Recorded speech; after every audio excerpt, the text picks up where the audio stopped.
जय हिंद। स्वागत है आप सभी का आपके अपने YouTube चैनल अमृत एकेडमी पे। हम लोग शीटेड पेपर 2 के लिए अपना प्रीवियस ईयर का सीरीज स्टार्ट किए हुए हैं, जिसमें हम लोग प्रीवियस ईयर के क्वेश्चंस को कॉन्सेप्ट के साथ समझ रहे हैं। ठीक है ना। आज उसी सीरीज़ का अपना 7वां दिन है। 6 दिन हम लोग लगभग 10 से 11-12 क्वेश्चंस का डिस्कशन कंटिन्यूअस करते आ रहे हैं। आप लोग इस सीरीज़ को ही अगर केवल फॉलो कर लेते हैं तो आपके जो 20 मार्क्स के साइंस का पेपर आने वाला है वो सारे के सारे क्वेश्चंस आपको यहाँ से देखने को मिल जाएंगे। ठीक है। तो आज का भी जो 10 बेहतरीन क्वेश्चंस हैं उनको हम लोग डिस्कस करते हैं। अगर आप लोग चैनल पे नए हैं तो चैनल को सब्सक्राइब कर लीजिएगा, बेल आइकन वगैरह अपना प्रेस कर लीजिएगा। जैसे ही साइंस का PYQ सीरीज़ हमारी कंप्लीट होती है देन हम लोग स्टार्ट कर लेंगे अपना मैथ का प्रैक्टिस, अपना प्रीवियस ईयर का प्रैक्टिस करना शुरू कर लेंगे। ठीक है। तो आ जाइए आज की क्लास को शुरू करते हैं। ये रहा हमारा पहला क्वेश्चन आज का। देखिए इस क्वेश्चन में क्या कह रहा है कि नीचे दी गई स्थितियों A और B पर विचार कीजिए। दो स्थितियां दी हुई हैं, इन पे हमें विचार करना है कि इसमें कौन सी स्थिति ज़्यादा फायदेमंद है, उस पे कह रहा है। पहला स्टेटमेंट ये कह रहे हैं कि रसोई में छत के निकट दीवार पर निर्वातक पंखा लगा हुआ है। ये एग्जॉस्ट फैन की बात कर रहे हैं। जैसे रसोई घर में छत के ऊपर, जैसे अगर ये छत है तो यहाँ पे एक निर्वातक फैन लगा हुआ है। ठीक है। अगला स्टेटमेंट ये क्या कह रहे हैं, बी वाला कह रहे हैं जो निर्वातक फैन है, एग्जॉस्ट फैन है, रसोई की खिड़की के साथ लगा हुआ है। रसोई में ऊष्मा को निकालने में दोनों परिस्थितियों में से कौन अधिक प्रभावी होगा। देखिए क्या है, सपोज दैट ये रहा एक रसोई घर है। ठीक है ना। ये इसकी छत है, एक सेकेंड, ये रही इसकी छत है। ठीक है। एक एग्जॉस्ट फैन बिल्कुल यहाँ पे लगा हुआ है, छत के पास यहाँ पे लगा हुआ है। ठीक है। ये फैन लगा हुआ है एक, और दूसरा एग्जॉस्ट फैन लगा हुआ है सपोज किचन में, यहाँ पे आपका वो खिड़की लगी हुई है, इसके साथ जोड़ दिया गया है। अब पूछ रहे हैं कि इसमें से ऊष्मा मतलब कि कुल मिला के गर्म हवा को बाहर निकालने के लिए कौन सा ज़्यादा अधिक प्रभावी होगा, ये वाला फैन या फिर ये वाला फैन। तो देखिए आप अपना कॉन्सेप्ट ये लगाइए कि जो गर्म हवाएं होती हैं, जैसे किचन में खाना वगैरह बनता है तो गर्म हवाएं उठ करके ऊपर की तरफ जाती हैं, तो वो छत के पास जा करके यहाँ पे टकराती हैं। ठीक है।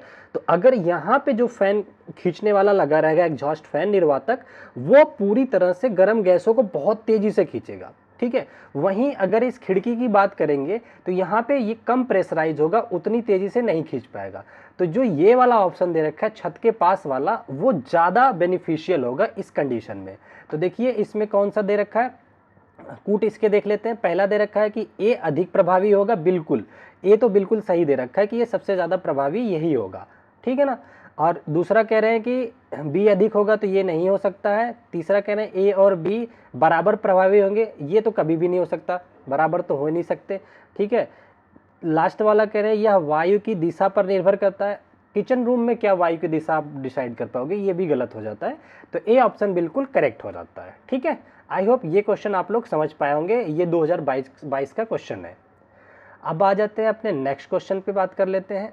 ये भी बहुत ही प्यारा क्वेश्चन है और बहुत ही इंपॉर्टेंट क्वेश्चन है। ऐसे क्वेश्चंस आप लोगों को देखने को मिलेंगे अगर पेपर टफ हुआ तो। देखिए इसमें क्या कह रहे हैं कि दो टेबल बनाए, टेबल ए और टेबल बी। हिंदी में देख लेते हैं, सारणी ए और सारणी बी। इसमें डिस्टेंस मतलब दूरी और टाइम का ग्राफ बना हुआ है। यहाँ से इधर देखिए ये ए वाला पोर्शन है, ये इधर बी वाला पोर्शन है। ठीक है। अब इसमें कह रहे हैं विद्यार्थियों को सारणी ए और बी में दिए गए आंकड़ों से दूरी समय ग्राफ बनाना है। ठीक है। तो अब पूछ रहे हैं कि इसमें क्या रिलेशन होगा ए और बी में। देखिए दूरी समय ग्राफ, मैं ग्राफ ड्रॉ करके आप लोगों को दिखाता हूं कैसे बनेगा। ठीक है। एक ग्राफ हमने यहाँ पे ले लिया। ठीक है। ये रहा हमारा, ये टाइम को ले लिया इधर एक्स एक्सिस पे, इधर हमने डिस्टेंस को ले लिया। ये पहला सारणी है, सारणी ए जो है ये ए के लिए है चीजें। ठीक है। अब इसमें क्या क्या दे रखा है उसको देख लेते हैं। ए पे जो समय दे रखा है 0 1 2 3 4, तो 0 तो यहाँ पे हो गया, 0 1 मिनट या सेकंड जो भी होगा, 1 हो गया, 2 हो गया, 3 और 4 सेकंड हो गया। ठीक है। डिस्टेंस को कितना लिया है, 0 10 20 30 40। तो बनाइए 0 हो गया, ये 10 मीटर हो गया या 10 सेंटीमीटर जो भी यूनिट रहेगी, 10 20 30 और ये 40 हो गया। ठीक है। ये ग्राफ बन गया। ये ए सारणी के लिए हो गया। अब हम सारणी बी के लिए यहाँ पे एक ग्राफ प्लॉट कर देते हैं। बहुत ध्यान से समझिएगा, इससे आपके ग्राफ का कॉन्सेप्ट भी क्लियर हो जाएगा। ठीक है, ये t हो गया टाइम, इधर हो गया डिस्टेंस। यहाँ पे 0 से चीज़ें शुरू हुई, समय कितना लिया है 0, 3 सेकेंड, 6, 9, 12, 3 के गुणज में है तो 3, 6, 9 और 12 सेकेंड या आवर जो भी होगा ये हमने यहाँ पे ले लिया। ठीक है, डिस्टेंस को कैसे लिया हुआ है इन्होंने 30, 60, 90, 120, तो यहाँ पे ले लेते हैं 30, 60, 90 और 120, ये होगी दूरी।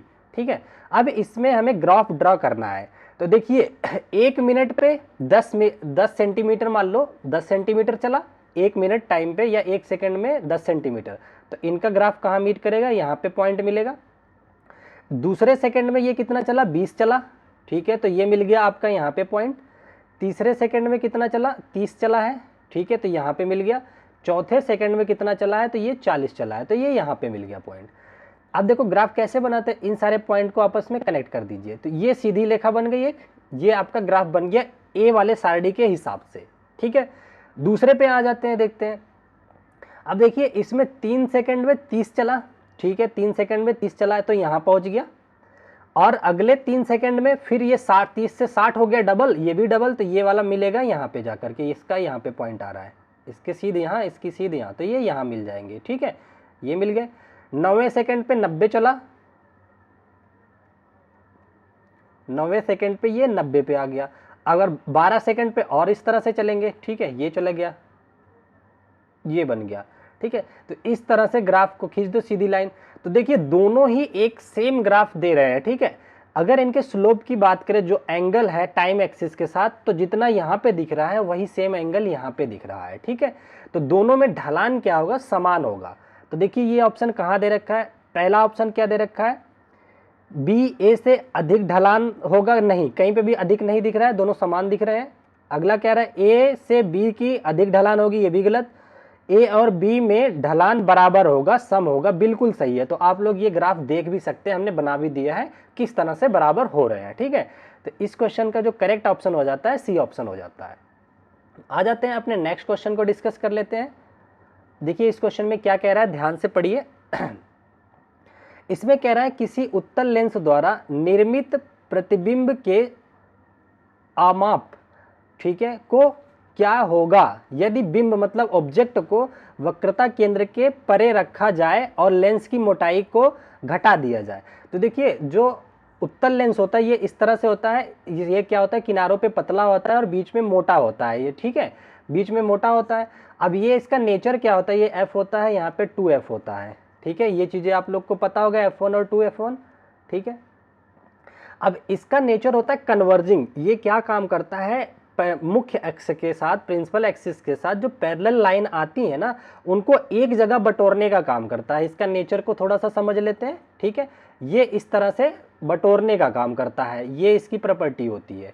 ठीक है ना, तो थोड़ी बहुत प्रॉपर्टी पे हम लोगों ने चर्चा कर लिया। अब इसमें ये कह रहे हैं कि अगर इसकी जो ये है मोटाई है उसको पतला कर दिया जाए और इसको ऑब्जेक्ट मान लो पहले अनंत पे था, ये 2f से भी अंदर परे कर दिया गया। इन्होंने क्या कहा है, वक्रता केंद्र के परे रखा जाए।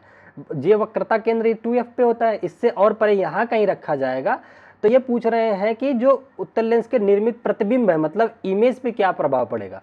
तो देखिए जब कभी भी हम लोग ऑब्जेक्ट को इधर से आगे की तरफ मूव कराते हैं तो इमेज की जो साइज है ना वो बड़ी होती जाती है। आप इमेज, मैंने पूरा चैप्टर पढ़ा रखा है इसका, इमेज फॉर्मेशन को लेकर के, उत्तल अवतल दोनों लेंस के, कॉन्वेक्स कॉन्वेक्टिव के, वो आप लोग जाके देख सकते हैं। जैसे जैसे आप इधर बढ़ते जाते हो ना तो इमेज का जो हाइट होती है ये बढ़ती जाती है। ठीक है, तो आप अपना देख लीजिए कैसा बनेगा। पहला कह रहा है कोई परिवर्तन नहीं होगा, गलत कह रहा है। कह रहा प्रतिबिंब का आयाम घट जाएगा, घटेगा नहीं बल्कि बढ़ेगा। तो प्रतिबिंब का आयाम या अमाप, size of image will be increase, ये बिल्कुल सही हो जाता है। ठीक है ना, क्योंकि जैसे जैसे इधर बढ़ते हैं साइज बढ़ती जाती है। ऊपर से इन्होंने लेंस को पतला भी कर दिया है। ठीक है ना, तो इसका करेक्ट ऑप्शन सी हो जाता है। अगर आप लोगों को चैप्टर की नॉलेज लेनी है, अगर नहीं देखा है तो आप वीडियो जा करके देख सकते हैं, प्लेलिस्ट पूरा बना रखा है साइंस का, वहाँ पे मैंने इसको बिल्कुल डिटेल में बना रखा है, एक एक स्टेज को लेकर के कि कहाँ पे कैसा बनता है। ठीक है, आज ये अगले क्वेश्चंस पे चलते हैं अपने। ये भी एक बहुत बेहतरीन सा क्वेश्चन दे रखा है, प्रीवियस ईयर का ही क्वेश्चन है।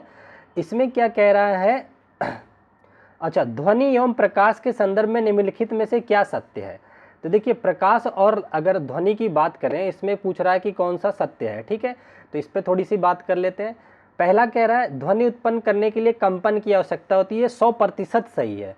जब हम बोलते हैं तो हमारे यहाँ पे भी कंपन होता है, तभी ध्वनि निकलती है। आप ढोलक में मारते हो तो उसके जो पर्दे होते हैं कंपन होता है, तब ध्वनि प्रोड्यूस होती है। ठीक है ना, तो पहला स्टेटमेंट तो बिल्कुल सही कह रखा है। ठीक है, उसके बाद बी ऑप्शन में कह रहे हैं प्रकाश से ध्वनि धीमे चलती है, प्रकाश से ध्वनि जो है धीमे चलती है। तो ये तो सही है, जो लाइट की स्पीड होती है, speed of light greater than speed of sound. ठीक है ना, तो ये जो साउंड की स्पीड होती है लाइट से कम होती है। ये क्या कह रहे हैं, प्रकाश से ध्वनि में धीमे चलती, प्रकाश से ध्वनि धीमे चलती है। तो हाँ, प्रकाश से ध्वनि तो धीमे चलती ही है, स्लोअर होती ही है। ठीक है ना, इंग्लिश में क्या दे रखा है, sound travel slower then light. ये भी सही बात है, ये भी बिल्कुल करेक्ट है। ठीक है, अगला क्या कह रहा है, सी ऑप्शन, प्रकाश और ध्वनि दोनों को संचरण के लिए माध्यम की आवश्यकता होती है। गलत, साउंड को मीडियम की जरूरत होती है, साउंड ट्रेवल के लिए क्या होती है, मीडियम, माध्यम की जरूरत होती है। हिंदी में लिख देता हूं, माध्यम। ठीक है, और पर लाइट को माध्यम की जरूरत नहीं होती है, वो निर्वात या कैसे भी ट्रेवल कर सकती है। ठीक है, तो ये तो स्टेटमेंट गलत हो जाता है, इन्होंने दोनों को कह रखा था। तो इसका ऑप्शन ए और बी दोनों ही करेक्ट हो जाते हैं। लेकिन यहाँ पे थोड़ा सा ट्विस्ट है, जहां से मैंने क्वेश्चंस उठाए थे वहां पे उन्होंने डी ऑप्शन दे रखा। आई डोंट नो व्हाई उन्होंने डी ऑप्शन दिया है, केवल ए को करेक्ट माना है। जबकि यहाँ साफ साफ दिख रहा है कि लाइट की जो चाल होती है वो ध्वनि के चाल से अधिक होती है, प्रकाश से ध्वनि धीमे चलती है, इन्होंने ये स्टेटमेंट लिखा है। तो बिल्कुल ये सही बात लिखी है, मेरे अकॉर्डिंग इसका ए ऑप्शन करेक्ट होना चाहिए। ठीक है, क्योंकि आप ये अंदाजा लगा दीजिए कि जब आकाश में बारिश के मौसम में पहले आप लोग देखते होंगे, जब बादलों के बीच घर्षण होता है, जिसको बोला जाता है बिजली चमकने गरजने की आवाज़, तो आप देखते होंगे लाइट पहले चमकती है और घर्षण बादल के गरजने की आवाज़ बाद में आती है। ठीक है ना, तो इससे ये साफ साफ क्लियर होता है कि जो लाइट की स्पीड होती है वो साउंड की स्पीड से ज़्यादा होती है। ठीक है, तो फिलहाल मैं इसका आंसर ए आप लोगों को सजेस्ट करूंगा। आप लोग इसके बारे में एक बार डिटेल में जानकारी ले लीजिएगा। ठीक है, क्योंकि पता नहीं क्यों उन्होंने डी ऑप्शन दे रखा था। ठीक है, फिलहाल आ जाते हैं अगले क्वेश्चन पे, अपने डिस्कस करते हैं। देखिए अगला क्वेश्चन क्या कह रखा है इसने। ठीक है, इसमें कह रहा है एक सीमेंटेड फर्श है, ठीक है, पर M1 और M2 द्रव्यमान के, मतलब M1 और M2 द्रव्यमानों के लोहे के टुकड़े रखे गए हैं। ठीक है, सपोज ये फर्श है, इस पे दो, एक ये टुकड़ा M1, एक टुकड़ा M2 रखा गया है। ठीक है, इस फर्श पे दोनों टुकड़े रखे गए हैं। कह रहा है यदि M2 से M1 बड़ा है, M2 से M1 बड़ा है, इसका भार या किसी भी मामले में ये बड़ा है, तो पूछ रहे हैं पहला कंडीशन कि M2 से M1 का घर्षण बल अधिक लग रहा है। M1 क्या, M2 से M1 बड़ा है, तो M1 को बड़ा कर दिया, तो M2 से M1 पर घर्षण बल अधिक लगेगा। बिल्कुल, देखिए जितना ज़्यादा वजन का होगा, जैसे जब ये मूव नहीं कर रहे हैं, अपने स्टेबल स्टेट में है, तो जो ज़्यादा वजन की चीज़ होगी ना, उसको धकेलने में हमें ज़्यादा बल लगाने की ज़रूरत पड़ती है इन कंपैरिजन टू कम वजन की। ठीक है, आपके सामने दो वजन के लोहे रखे हो, एक हल्का और एक भारी हो, तो हल्के वाले को आप जल्दी धकेल पाओगे और भारी वाले को थोड़ा आपको और बल लगाना पड़ेगा।